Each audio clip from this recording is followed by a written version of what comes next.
Ra'iisul Wasaaraha dalka Itoobiya Abiy Ahmed ayaa ku sugan magaalada Jabuuti ee caasimadda dalka Jabuuti waxaana uu halkaasi u tagay xalinta khilaaf u dhexeeya dalalka ku jira urur goboleedka IGAD. Khilaafkan ayaa ka dhashay kulan dhawaan ka dhacay magaalada Addis Ababa ee caasimadda dalka Itoobiya.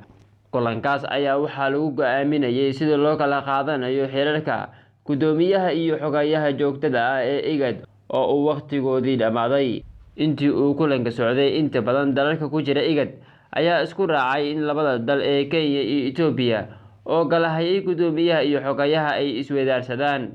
Abiy ayaa hadda ah guddoomiyaha urur goboleedka IGAD ayaa lagu wadaa inuu xilkaasi ku wareejiyo madaxweynaha Kenya Uhuru Kenyatta. Kenyana waxay wareejin doontaa xogayaha guud ee IGAD oo uu ku fadhiyo Maxbuub Macalin oo Kenyan ah.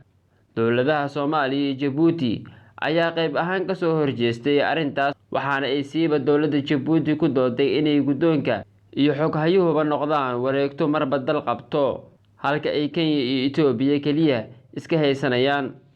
Kala duwanaanshahaas ayaa sababay in Ra'iisul Wasaaraha dalka Itoobiya Abiy Ahmed uu u tago dalka Jabuuti si uu Ismaaciil Cumar Geele ugu qanciyo xil wareejinta lagu wado in bishan soo socota ka dhacdo magaalada Nairobi.